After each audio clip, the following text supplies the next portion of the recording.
Udara Street, Petersburg pagi itu menusuk tulang. Langit kelabu seperti tak pernah ramah bagi pendatang.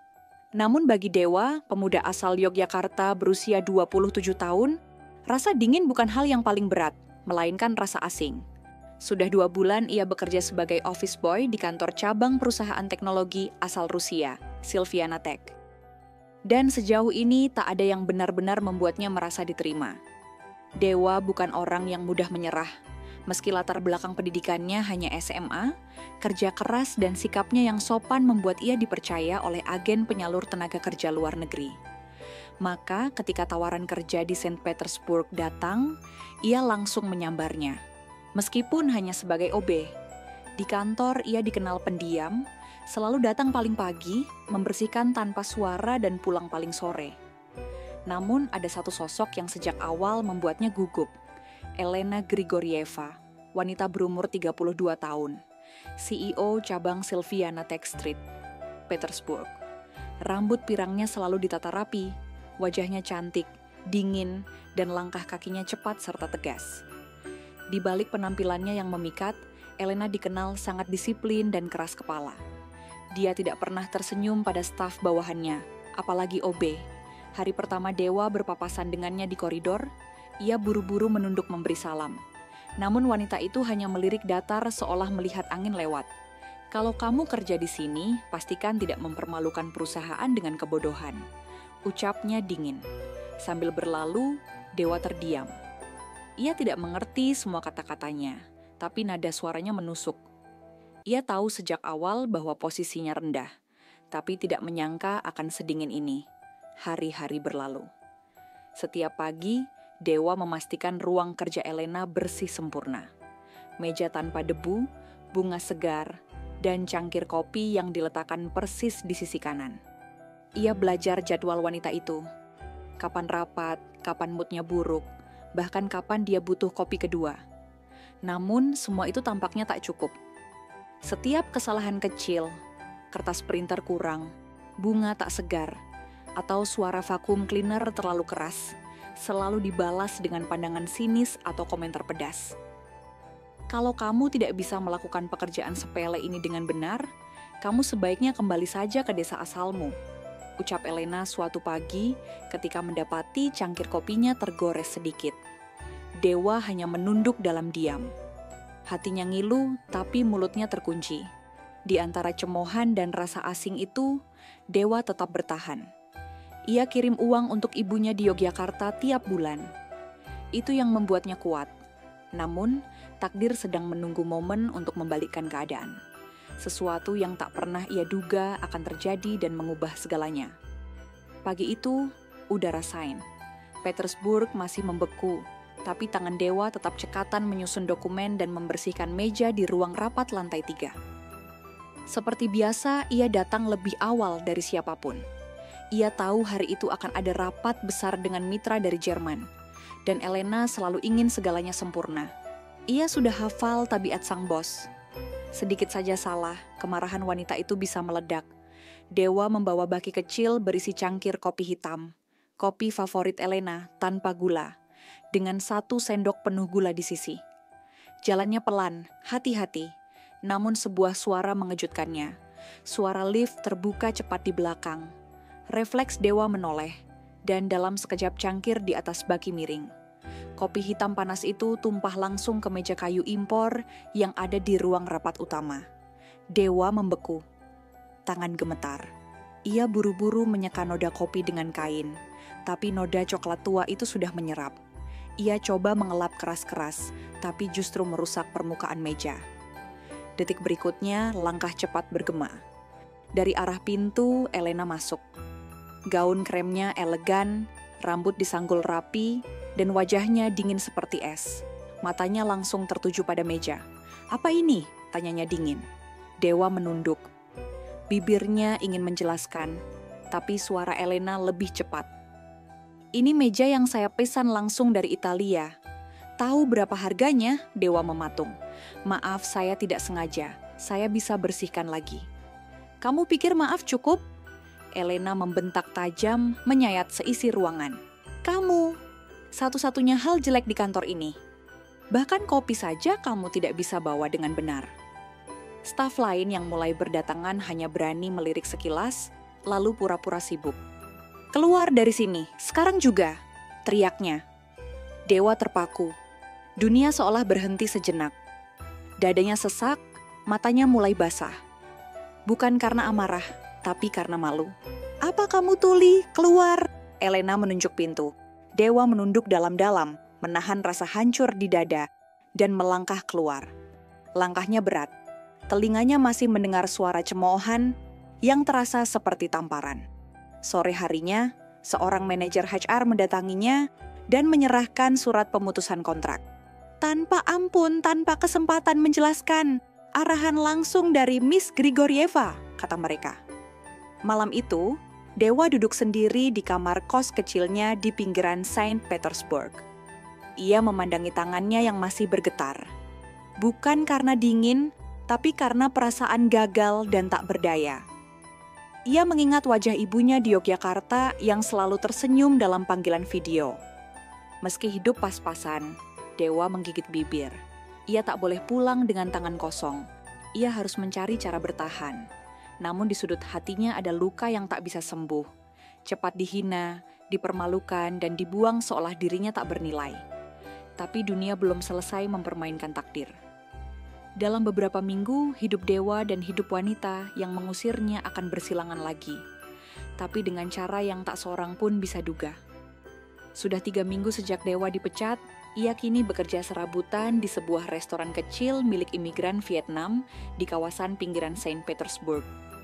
Gajinya jauh lebih kecil, tetapi cukup untuk sekadar bertahan hidup dan tetap mengirim sebagian ke ibunya di kampung. Hari-harinya diisi dengan menyapu lantai restoran, mencuci piring, dan sesekali mengantar pesanan jika sopir absen. Namun, luka dari penghinaan Elena belum benar-benar hilang. Setiap malam, suara bentakan wanita itu masih terngiang di kepalanya. Bukan hanya karena sakit hati, tetapi karena ia merasa benar-benar tak berharga di mata orang lain. Suatu malam, saat ia sedang mengantar pesanan ke kawasan elit dekat pusat kota, ia melihat keramaian di tikungan jalan. Suara klakson dan teriakan terdengar jelas. Sebuah mobil sedan mewah terhenti di tengah jalan. Lampu hazard menyala dan pengemudinya tampak panik. Dewa mendekat pelan, penasaran, dan di kursi kemudi melihat wajah yang sangat familiar. Elena Grigorieva. Wajahnya pucat, tangan kirinya memegangi pundaknya yang berdarah. Mobilnya menabrak tiang lampu jalan. "Maaf, apakah Anda baik-baik saja?" tanya Dewa ragu. Meski hatinya berdebar, Elena menoleh. Tatapannya nanar, mungkin karena nyeri atau terkejut melihat wajah pria yang dulu dia hina. Ia membuka mulut, tapi tak ada kata keluar. Matanya memejam refleks. Dewa membuka pintu mobil, melepas sabuk pengamannya, dan membantunya keluar. Lalu dengan cepat ia menghentikan taksi yang lewat, dan membawa Elena ke klinik 24 jam terdekat. Sesampainya di klinik, dokter mengatakan bahwa lukanya tidak parah, tapi dia mengalami tekanan darah rendah dan syok ringan akibat kecelakaan. Elena duduk diam, wajahnya masih pucat. Tak ada seorang pun dari kantor atau keluarga yang datang menjemput. Semua mungkin belum diberitahu. Ponselnya rusak saat kecelakaan. Yang menunggunya justru pria yang dulu ia usir dengan hinaan. Dewa duduk di kursi tunggu. Ia tak ingin bicara banyak, hanya menunggu sampai wanita itu sadar sepenuhnya dan bisa pulang. Tapi sebelum ia sempat pergi, suara lemah menahannya. "Kenapa kamu bantu aku?" Elena menoleh pelan, matanya tenang tanpa dendam. "Karena kamu butuh bantuan," jawabnya singkat. "Dan karena aku manusia, bukan sampah seperti yang kamu pikirkan." Elena terdiam. Untuk pertama kalinya dalam hidupnya, dia merasa kecil bukan karena dilecehkan, tapi karena menyadari kesombongan yang selama ini ia banggakan ternyata kosong. Diam-diam ada retakan kecil di tembok tinggi harga dirinya. Dan itu dimulai dari uluran tangan seorang pria yang pernah dia rendahkan. Beberapa hari setelah kecelakaan itu, pikiran Elena terus dihantui bayangan Dewa. Pria yang dulu ia hina habis-habisan, ternyata justru yang menyelamatkannya. Saat semua orang terdekat tak tampak batang hidungnya. Bukan hanya menolong, tapi juga tak menuntut apapun, tak meminta maaf, tak mencibir balik, hanya duduk diam menunggu hingga ia pulih. Elena merasa asing dengan perasaan ini, rasa bersalah. Selama ini dalam dunia bisnis, ia terbiasa memberi perintah, menuntut hasil, dan menganggap orang lain sebagai alat kerja. Tapi sikap Dewa mengusik sisi manusianya, yang selama ini terkubur di balik dinginnya dunia korporat. Diam-diam Elena mencari tahu. Lewat HR, ia mengetahui Dewa kini bekerja di restoran kecil milik keluarga imigran Vietnam. Ia bahkan sempat menelpon restoran itu dengan suara menyamar, hanya untuk memastikan kabar Dewa baik-baik saja. Ia tak paham apa yang ia cari dari itu semua, tetapi hatinya terusik, dan ia benci perasaan itu. Perasaan bahwa dirinya salah. Di sisi lain, Dewa berusaha melupakan semuanya.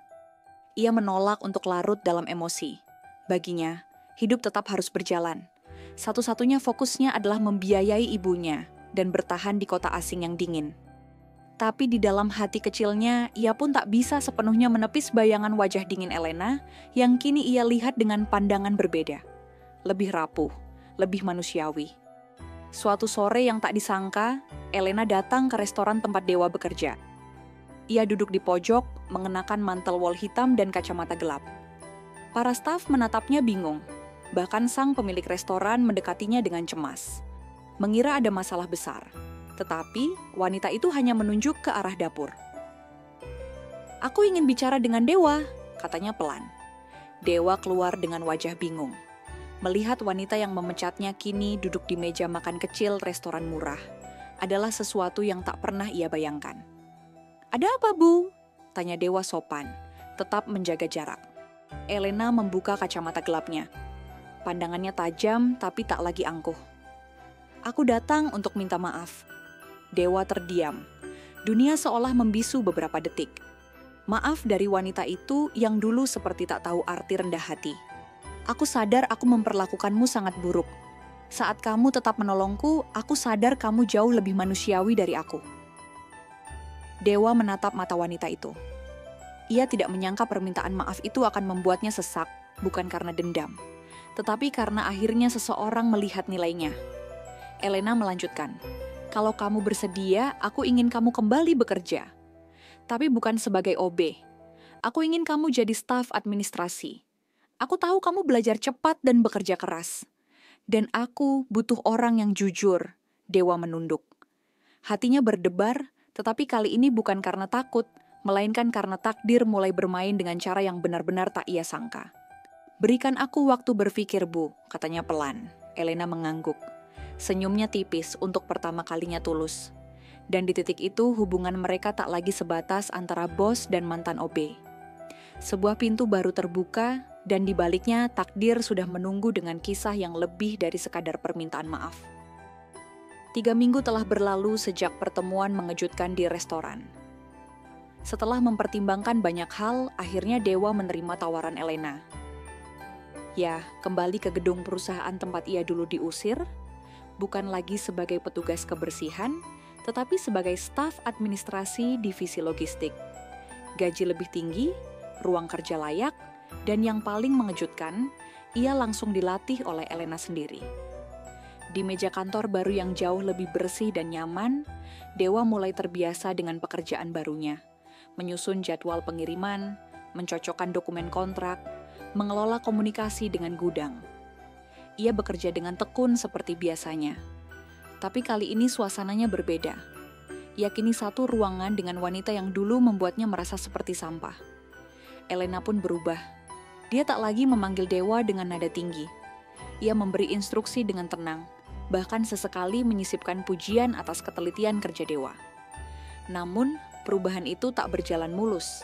Beberapa rekan kerja mulai bergosip. Tatapan aneh mulai muncul setiap kali Elena memanggil Dewa ke ruangannya lebih dari 2 kali sehari. Beberapa bahkan secara terang-terangan berkata, "Si OB itu naik jabatan karena dekat sama bos ya," sambil tertawa kecil. Dewa tahu gosip itu tajam seperti pisau, tapi ia memilih diam. Ia bekerja bukan untuk mengesankan siapapun. Ia bekerja untuk hidup. Namun gosip itu akhirnya sampai ke telinga Elena. Dan disinilah konflik batin mulai muncul. "Kenapa kamu tidak melawan mereka?" tanya Elena suatu sore ketika hanya mereka berdua di ruang kerja. "Melawan gosip hanya akan membuatnya makin besar, Bu. Lagi pula saya tidak punya apa-apa untuk dibuktikan. Saya cuma kerja," jawab Dewa. Elena menatapnya dalam-dalam. Ada kekaguman sekaligus rasa bersalah. Ia tahu gosip itu muncul karena perubahan sikapnya sendiri. Dan entah sejak kapan ia mulai menyukai kehadiran Dewa, bukan sebagai bawahan, tetapi sebagai sosok pria yang jujur, sabar dan hangat, sesuatu yang tak pernah ia temui dalam dunia dingin tempat ia dibesarkan. Di balik jas formal dan penampilan tegasnya, Elena mulai goyah. Ia mulai mengirim pesan singkat menanyakan kabar Dewa di malam hari. Mulai tersenyum ketika Dewa menawarkan teh hangat. Dan yang paling ia benci, ia mulai menunggu-nunggu kehadiran pria itu setiap pagi. Dewa menyadari perubahan itu, tapi ia juga tahu batas. Ia tak ingin melangkah di jalur yang salah. Dunia mereka berbeda. Ia hanya seorang pekerja migran. Ia tak ingin dihina lagi atau lebih buruk disakiti lagi. Namun di satu sisi hatinya pun mulai tumbuh benih rasa. Ia bisa merasakannya setiap kali wanita itu berdiri lebih dekat dari biasanya. Setiap kali mereka diam, mereka berbicara lebih banyak daripada kata-kata. Hubungan yang awalnya dibangun di atas hinaan kini justru mulai berubah menjadi sesuatu yang lebih rumit. Saling menghormati, dan mungkin perlahan-lahan saling tertarik. Tapi di luar sana dunia tidak tinggal diam. Reputasi Elena dipertaruhkan. Status sosial, nama baik perusahaan, dan tekanan keluarga mulai mengetuk pintu. Cinta mungkin sedang tumbuh diam-diam, tapi bayangan penolakan dunia sudah mengintai. Dan disinilah cinta itu akan diuji. Hari itu suasana kantor terasa ganjil. Beberapa manajer senior dipanggil ke ruang direksi, termasuk Elena. Dewa yang duduk di ruang logistik hanya bisa menatap layar monitor dengan gelisah. Sudah seminggu ini isu hubungan dekat antara dirinya dan Elena merebak liar. Mulai dari bisik-bisik di pantry hingga unggahan anonim di forum internal kantor yang menyindir bos wanita yang jatuh hati pada OB. Saat pintu lift terbuka dan Elena keluar dari ruang direksi dengan wajah keras seperti batu, semua mata tertuju padanya. Tanpa menoleh siapapun, ia berjalan cepat ke ruangannya. Tak lama, ia mengirim pesan singkat pada Dewa. "Temui saya sekarang," Dewa masuk dengan hati berat. Di balik kaca besar yang menampilkan lanskap kota Sen Petersburg yang bersalju, Elena berdiri membelakangi pintu, menggenggam gelas kopi yang sudah tak beruap. "Kau sudah dengar gosip itu, kan?" tanya Elena tanpa menoleh. "Sudah, Bu," jawab Dewa pelan. "Saya baru saja ditekan oleh dewan direksi. Mereka tak suka kedekatan saya dengan staf bawahan. Mereka menganggap saya lemah karena membela kamu. Mereka bahkan mengancam akan mencopot saya dari jabatan." Dewa terdiam. Ini yang ia takutkan. Bukan hanya dirinya, tetapi juga reputasi wanita itu. Ia tahu dunia tak akan mudah menerima hubungan seperti ini. Elena berbalik menatap Dewa dengan mata merah yang masih dingin namun bergetar. "Jika saya memilih mempertahankanmu, saya bisa kehilangan segalanya. Tapi kalau saya lepaskan kamu, saya mengkhianati hati saya sendiri." Dewa menatap wanita itu. Ada benteng yang runtuh perlahan di balik sosok kuatnya, dan itu menyakitkan untuk disaksikan. "Saya bisa pergi, Bu. Biar saya keluar diam-diam. Saya tak ingin jadi penyebab masalah." Namun Elena melangkah mendekat lalu berkata lirih, "Aku tak mau kamu pergi, Dewa. Bukan lagi karena kasihan, tetapi karena aku butuh kamu lebih dari yang pernah aku sadari." Suasana menjadi hening. Dewa tak menjawab. Ia menunduk, hatinya berkecamuk hebat. Namun sebelum ia sempat berkata apapun, suara ketukan pintu memecah suasana. Seorang pria parubaya mengenakan jas tebal dan jam mewah masuk ke ruangan. Wajahnya mirip dengan Elena, ayahnya. "Apa yang kudengar benar? Kamu mempertaruhkan nama keluarga untuk pria ini?" tanyanya keras sambil menunjuk Dewa seolah benda tak bernilai. "Ayah, tolong," ujar Elena. "Dia pembantu saya dulu.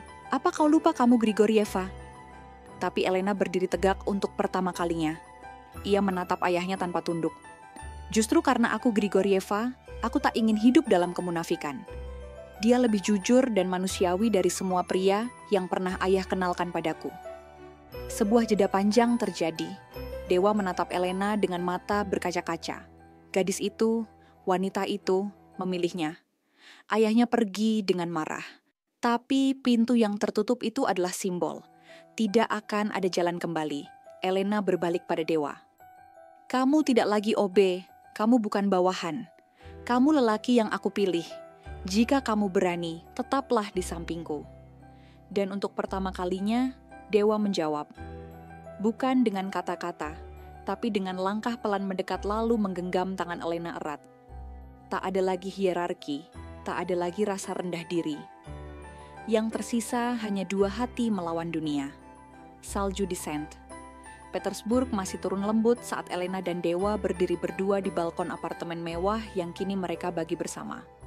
Udara dingin menusuk, tapi hangat tangan Dewa yang menggenggam erat tangan Elena membuat semuanya terasa berbeda. Setelah badai konflik dan pertentangan, akhirnya mereka menemukan ketenangan. Nama keluarga Grigorieva mungkin masih bergaung di sekeliling dengan bisik-bisik dan tatapan sinis dari lingkungan sosialnya. Namun bagi Elena dan Dewa, itu semua hanya riak kecil di tengah lautan luas. Kebahagiaan yang mulai mereka bangun bersama tidak lagi bertumpu pada status atau latar belakang. Dewa kini bukan hanya seorang pekerja migran yang dianggap sebelah mata. Dia telah belajar bahasa Rusia, lebih fasih dalam pekerjaannya di perusahaan, dan bahkan mulai membuka usaha kecil di bidang catering yang menjadi impiannya sejak lama. Elena mendukung penuh setiap langkahnya, bangga pada pria yang tak hanya setia, tapi juga gigih mengejar cita-cita. Di sisi lain, Elena pun perlahan belajar membuka hati. Dari wanita dingin yang hanya fokus pada bisnis, ia berubah menjadi sosok penuh empati dan cinta. Ia sering mengajak Dewa berjalan-jalan di taman kota dan bahkan belajar memasak hidangan Jawa bersama. Mereka melewati tekanan sosial dan ejekan dengan kepala tegak. Kadang mereka duduk berdua sambil berbagi cerita, tertawa, dan memimpikan masa depan yang dulu terasa mustahil.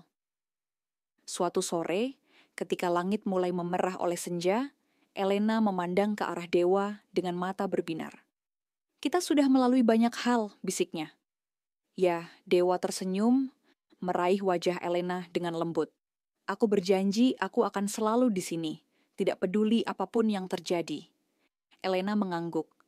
Air mata haru mengalir pelan. Mari kita jalani hidup ini bersama tanpa takut, tanpa ragu.